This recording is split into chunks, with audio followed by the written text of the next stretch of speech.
I spent yes, all the time I worked with NASA, worked directly for NASA, I spent at Langley. Well, it turns out that when I was a young fellow, I got fascinated with airplanes. And the house was full of models, and I was building them and crashing them. And around early teens, 12, 13, 14 years old, I realized that Langley Research Center was here. There was then NACA, National Advisory Committee for Aeronautics, which had been formed way back in the early 1900s. And I realized that they were doing all this aeronautical research. So I decided at that point I was going to work for Langley at about the early age of somewhere in the 12, 13, 14-year-old stage, and never deviated from that. So I went to VPI, Virginia Polytechnic Institute, and as a co-op student, because in those days as a co-op student you could pretty much pay your way through school, and which I did. Came to Langley as what else? A co-op. That was basically my beginning. And then the group I came into was headed by a guy named Jim Bullia, who was a fantastic analyst, theoretical developer kind of guy. And so we got tagged early on to support Lunar Orbiter. And then from Lunar Orbiter, we walked into Viking. So that's how I got here. Back while we were doing Lunar Orbiter, putting the 5 lunar orbiters around the moon, the Voyager program was being developed. And this was all starting in the early 60s. And then on up through mid to late 60s, actually.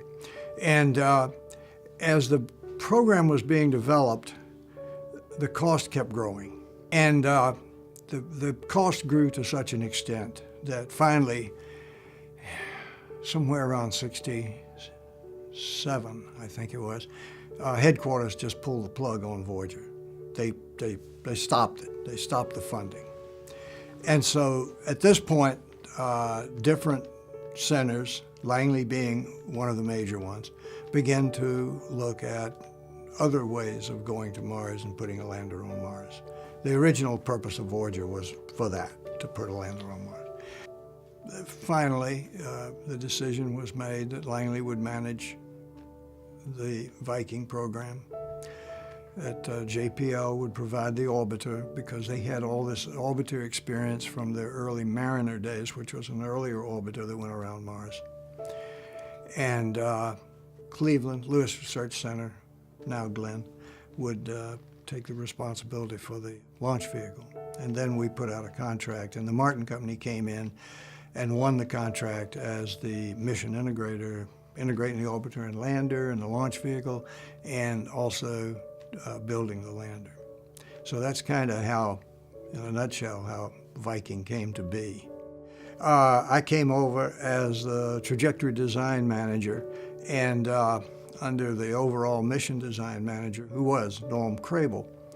And my job was to design, with my people, plus of course the Martin Company, design the interplanetary trajectories, design the orbits that the Viking spacecraft would go into, design the entry and descent orbit or trajectory that the lander would take, and to also be responsible for guidance and maneuver analysis, which means how much extra fuel do you have to put in the orbiter's tanks, for example, because of mid-course maneuvers, and the lander's tanks because of errors that might occur.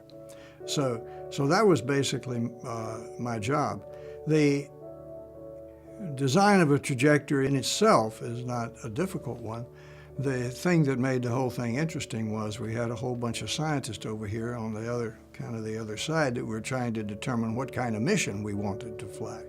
And so as they decided the science that they wanted to do, the type of mission they wanted to fly, then we had to design the mission that would support those science requirements. So it was a continuing development process. The other part of that process was designing the entry and descent trajectory and landing portion of the operation, because we were going into an atmosphere of unknown constituency, of unknown density, to land on a surface of unknown height, with unknown bearing strength, and with unknown rock sizes, slopes. Other than that, we had it made. Of course, all these things were bounded. We had to bound them or we couldn't design anything. So we set up boundaries, but then and on all of these parameters, but then we had to design a lander that robotically could fly within this very large, highly parametered envelope, could fly down to the surface successfully, no matter what it encountered. And that whole process, along with the design of simply the orbits and the interplanetary trajectories, that was the I'll call it the interesting part of the operation. The major contributions that Langley made to the project, there were numerous ones. The first that has gone down in history, really, is the entry and descent systems, the parachute, the aeroshell, and the understanding, the whole technology involved with getting a lander down to the surface of Mars. We did a tremendous amount of work on that. This was the first time we ever deployed a parachute at greater than Mach 1. We were deploying it behind a blunt body.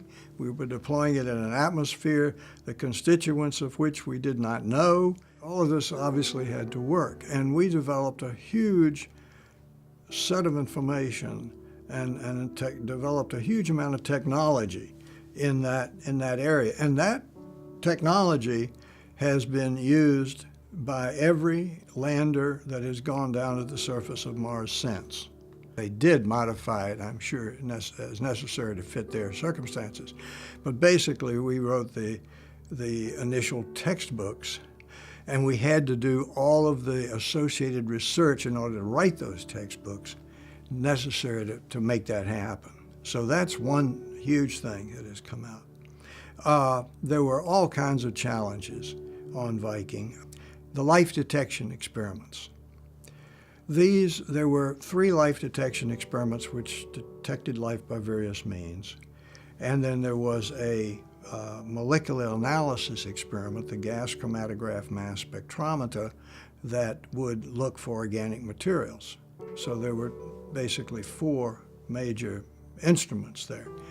Now, these instruments, under normal circumstances, easily take up a room 12 by 12 feet. Okay, we packed those 4 instruments into a cube about 1 foot on a side. All right, that was a major piece of technology all in itself. The lander computer. We had to have a computer. I'll talk more about this later, but we had to have a computer that could withstand the sterilization, that could withstand a lot of different environmental factors. So we ended up going to what we call a plated wire computer. And it took a long time to develop that computer. So there was all kinds of technology developments there that have gone on further as people have used them. One other thing that happened out of Viking was simply the tutoring, I'll say, under Jim Martin, who was the project manager. We had guys like Tom Young, who ended up becoming the president and CEO of the Lockheed Martin Company.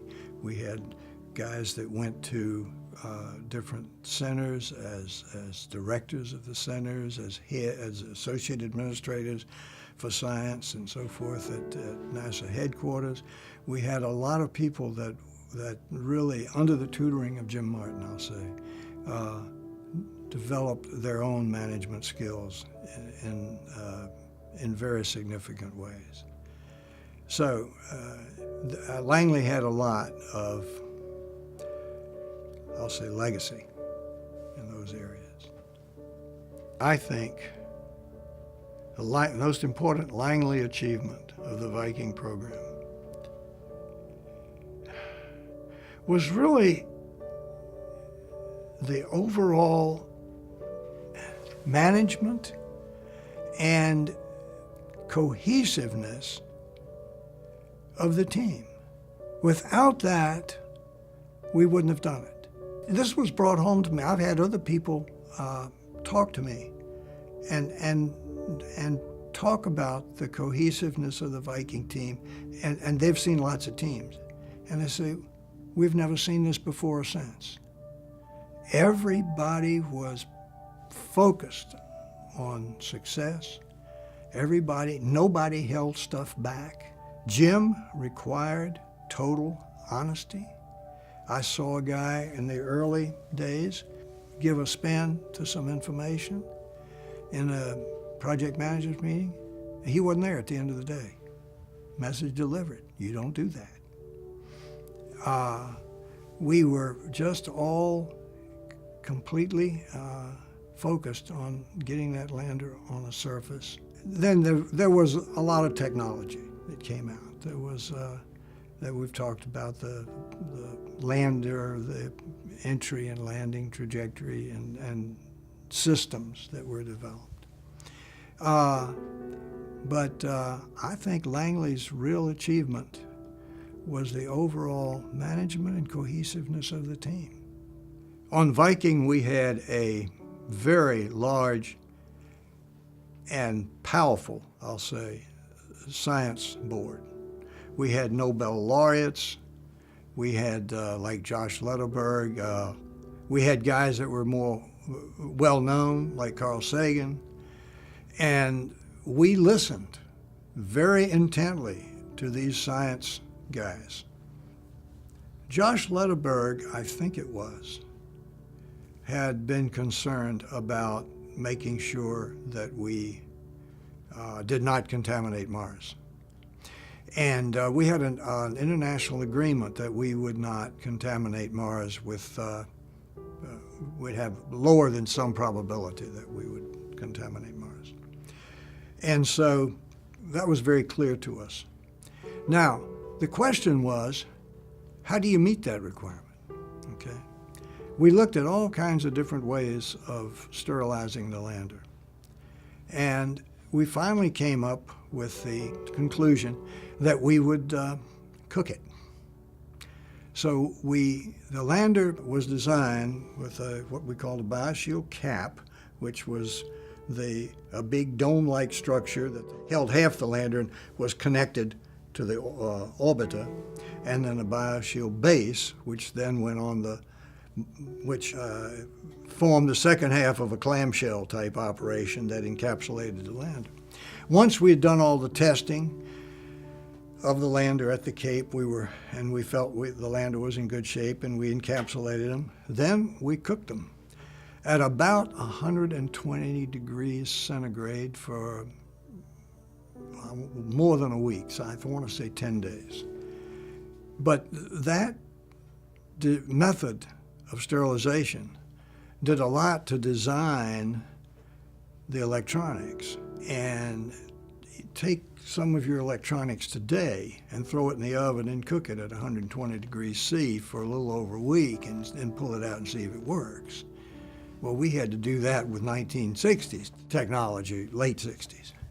So that really was a major decision for us. That design requirement caused a lot of redesign, not redesign because we designed for it in the beginning, but that was a major design parameter in the development of the lander.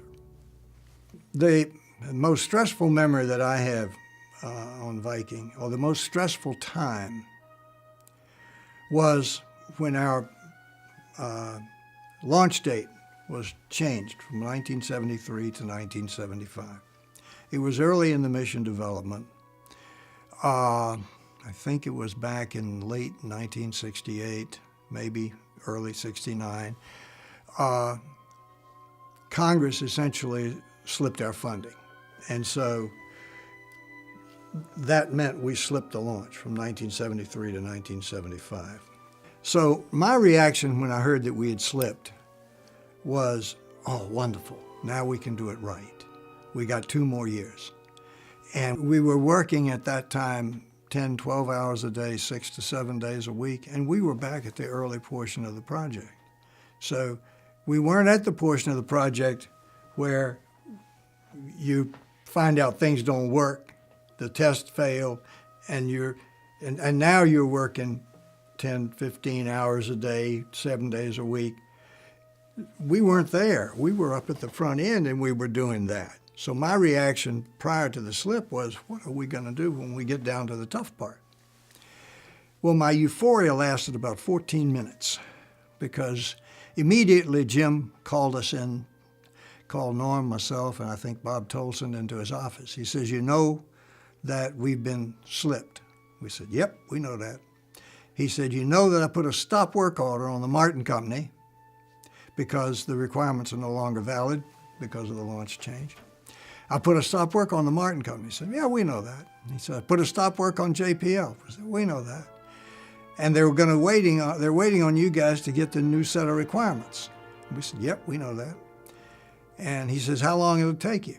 Will it take you? And we were ready for that. We'd all caucused on that. We said, I think we said it'd take 9 months and we can get you new sets. He said, you don't have 9 months. So then we started negotiating Jim Martin style, meaning we ended up doing what he told us to do. He said, you're going to get a new set of requirements in 3 months, and they'll be 90% right, and then we'll end up 100% in, I think it was 5 months. But then the caveat was added, and nobody expects anything to change after the first 3 months. It's okay. So I had about 40 people working for me at different places, Martin, Langley, even had some people at Johnson Space Flight Center at that time. And the pressure really was on. During that period of time, out of those 40 people, I essentially lost 2 people. One, I had given him a very difficult job to do. We reported on that job at a management council meeting out in Denver, Colorado. He gave the presentation. We had rehearsed him, and he had more backup charts than he had charts, and did a fantastic job. We came home after that meeting. He came into my office. He says, I've never seen a face that looked like that before. It was anger, it was fear, it was just distorted. It was actually distorted. He said, I've got to go home. People are spying on me, my wife's cheating on me, blah, blah, blah. So I went to his home. I knew martini was his favorite drink, so I asked him if he had an extra one there. We chatted a few minutes. I came home and told my wife, Peg, about it, and she identified it immediately. You're looking at schizophrenia. Well, that was it. The pressure of the job had just pushed him over the edge, and we got him help. But that didn't. That lasted for a while. We finally got a medical discharge. During that same period of time, I had another fellow that left work. I got a call one day that he had left work, and this was at the Martin Company, extremely disturbed.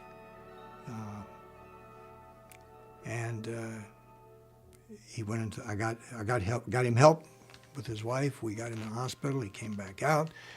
And actually, then I got a call from his doctor, which is kind of amazing because here's a contractor, but here's this contractor person out in Denver, but the doctor is calling. And I just showed you the close relationship we had with the contractors. Got a call from him, says he wants to come back to work. I listened to what the situation was. I said, hell no. I can't protect him, and he's not strong enough. He went back to work, had a bad day at the office, put the hose in the car, and went to sleep permanently. Those were for about 4 months of that period of time. It was a very stressful period of time. the decision to cancel the Viking end-to-end test, and that was a meeting that was held here at Langley and was one of the most probably gut-wrenching meetings that I had been in during Viking. And the arguments, first, an end-to-end test is the test where you've put the entire system together, and now whatever that system is, and now you put that system in an environment that it's going to see, and you see if the system reacts to that environment properly. In case of lander, it would have been the computer.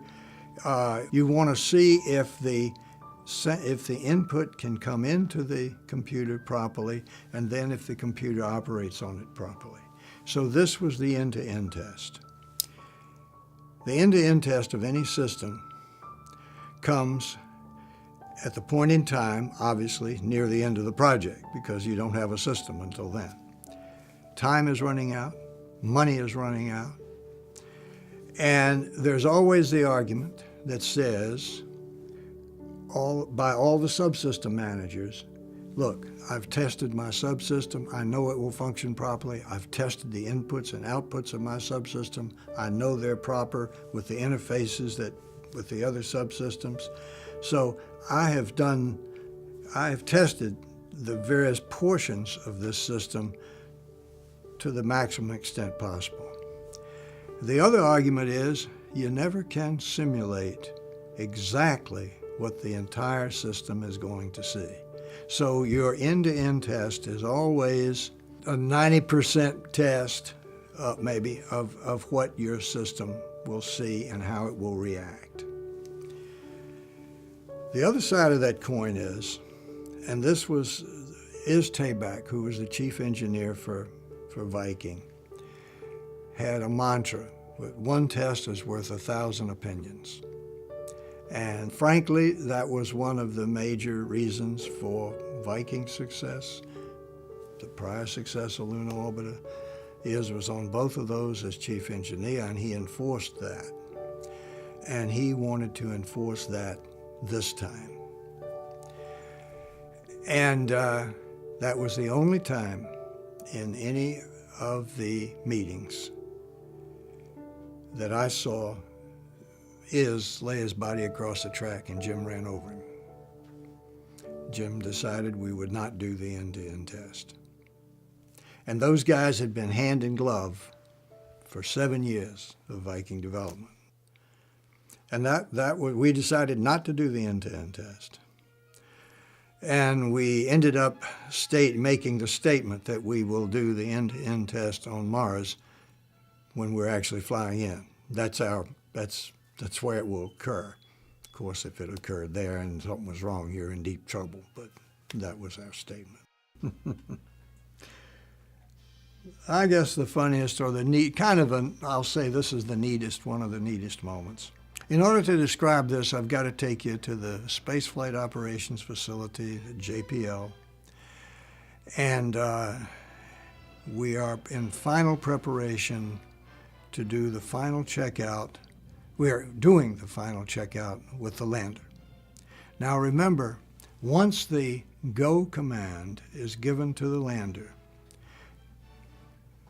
lander will slam the door shut on the whole command system.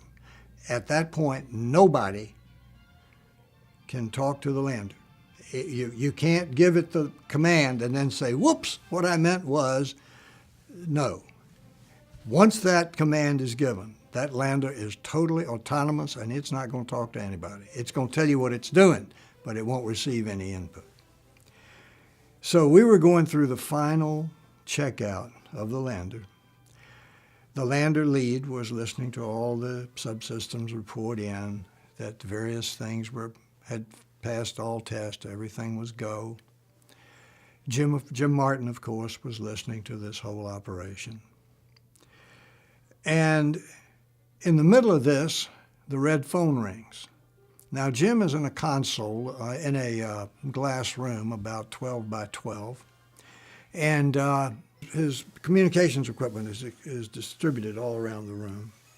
And in the corner of one of those tables is a red phone. Now, the red phone is connected directly to the White House with no intervening operators. So it rings. So Jim picks up the phone. Mr. Martin, yes. Mr. James Martin? Mr. Martin, you tell President Ford I can't talk to him right now. I'm in the middle of lander checkout. Tell him to call back in 5 hours. I'll talk to him. And he hangs up the phone. He hung up on the president. And now, the rest of the story. Those of us who worked for Jim for 8 years, it was a no-brainer. Hell, Jim told him to. He had no other choice. He had to call back in 5 hours. And that was kind of one of the most interesting stories. But it's interesting, it's fun, but it also shows Jim's concentration. And for 8 years, he kept us concentrated on one thing, which was performance. You will land safely. And he never deviated from that. And it permeated the whole project. And so while that's a neat story and I love to tell it, it also shows one of Jim's major characteristics. And it turned out we had a tremendous amount of work to do to find a safe landing site for both of the landers. And that took the full 50 days we had between the two arrivals at Mars in order to do that. And we actually started taking pictures of Mars a few days before we got into orbit, because we had to get Lander 1 and Lander 2 on the surface of Mars within approximately 50 days, or Lander 2 wouldn't be able to perform its mission prior to conjunction, where Mars went behind the sun and we lost communications from Earth to Mars. So we go into orbit about Mars, and we have a site selection team of geologists and astronomers and all of this type of set of people, and we start looking at the surface of Mars. And the last look, and the look that we had used to select our sites, was based on earlier Mariner data, which was an orbiter that had flown around Mars and photographed earlier. Now, that Mariner data had resolution of 1,000 meters, a kilometer. So you could stack up battleships on Mars, and you couldn't see them, okay? Now we were looking at Mars with a resolution of 100 meters, which was obviously a factor order of magnitude better, but we were still looking at objects, the smallest of which we could see was the size of a football field. So what the geologist had to do was look at those large features on Mars, determine the geology that would have formed those features, be it uplifts or impacts or whatever, and then look at the same type of geology on the Earth and the Moon and guess what kind of smaller features there are with that, associated with that kind of geology, okay? So that was one thing. The other thing was that now we were looking at Mars through this, I'll say, better resolution, but we started looking at the A1 site, which was the prime site for Lander 1. And it looked terrible. It had rifts, it had craters, it was an extremely rough surface. And so we said, okay, well, what about A2, the backup site? The backup site looked worse than the first. So all of a sudden we got this head shock that, my God, Mars is nothing at all like what we thought it was. So we ended up with the first lander, or the first orbiter, trying to find a site. We started moving to the west and to the west, and finally we found a site there. But just literally at the last minute. But all of this has been brought home to me. I've recently completed a book and about my experiences, and of course part of those was with Viking. And in doing so, I reread the minutes of the 48 landing site selection team meetings. And I came to the conclusion we were almost crazy to think we could do this mission. All of this was just amazing. It was amazingly compact, stressful. We were learning things about Mars. We had to adjust on the fly, and we had planes flying in from Flagstaff, Arizona, with mosaics of the photographs. We had one flight a day with the Flagstaff aircraft. Then in between the flights, we had Amtrak bringing in more mosaics that were produced out of the photographs.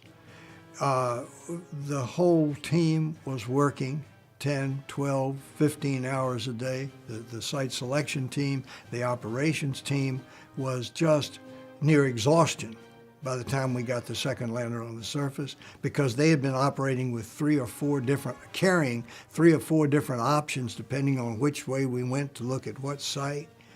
It was just an amazingly compact period of time and an amazingly compact amount of work in that amount of time. And that is just one of the most, I'll say, almost hair-raising parts of the Viking mission. Proudest moment was when that first lander, we got the signal back that the first lander had hit the surface of Mars safely. The signal actually was a bit rate change. It was going at a certain bit rate, and then when it hit the surface, it was going to change bit rates. And so when we saw that bit rate change, we knew that the lander had gotten to the surface, landed safely, the message had gotten into the computer had transmitted all the necessary information to the transmitters and the antennas, and we now had the lander safely on the surface. And that emotion at the spaceflight operations facility, you had guys that looked like they could play tackle for the Pittsburgh Steelers. You're sitting there crying, you know. That emotion was just unbelievable. People were hugging, screaming, hooting, whatever, you know. So yeah, that was the best. That was the best. You know, that's why you worked for 8 years. And the whole report card of how well you did was going to come in a bit rate change. And we got the report card.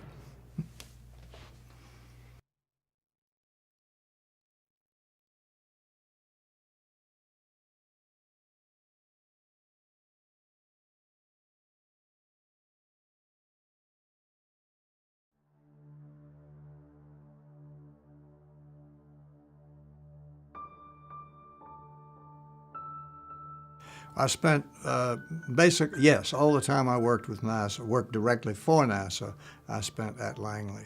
Well, it turns out that when I was a young fellow, I got fascinated with airplanes.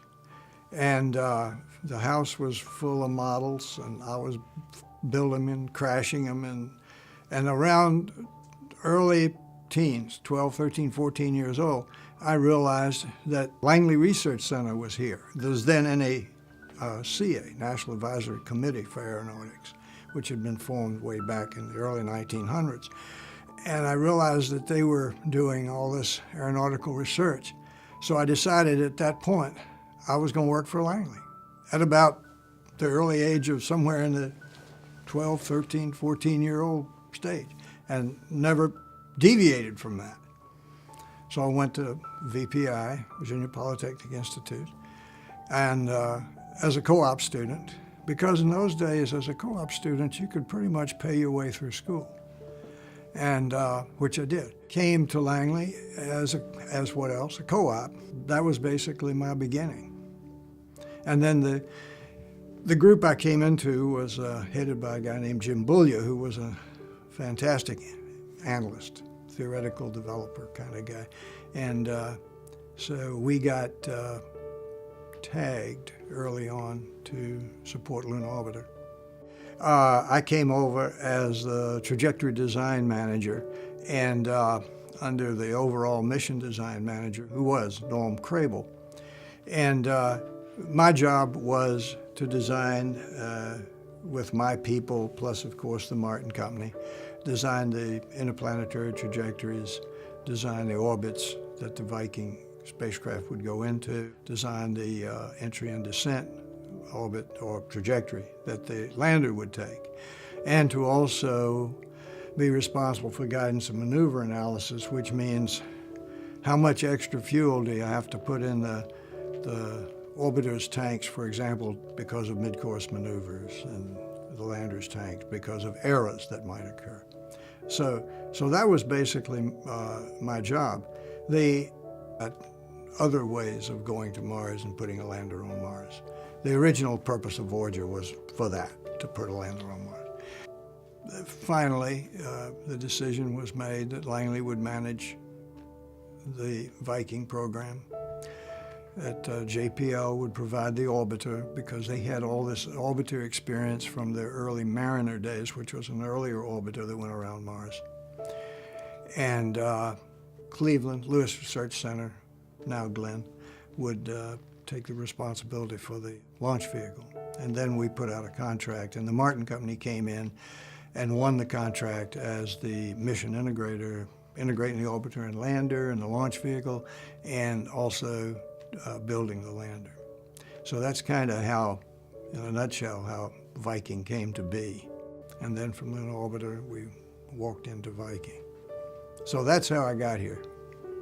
Back while we were doing Lunar Orbiter, putting the 5 lunar orbiters around the moon, the Voyager program was being developed. And this was all starting in the early 60s, and then on up through mid to late 60s, actually. And as the program was being developed, the cost kept growing. And the cost grew to such an extent that finally, somewhere around 67, I think it was, headquarters just pulled the plug on Voyager. They stopped it. They stopped the funding. And so at this point, different centers, Langley being one of the major ones, began to look at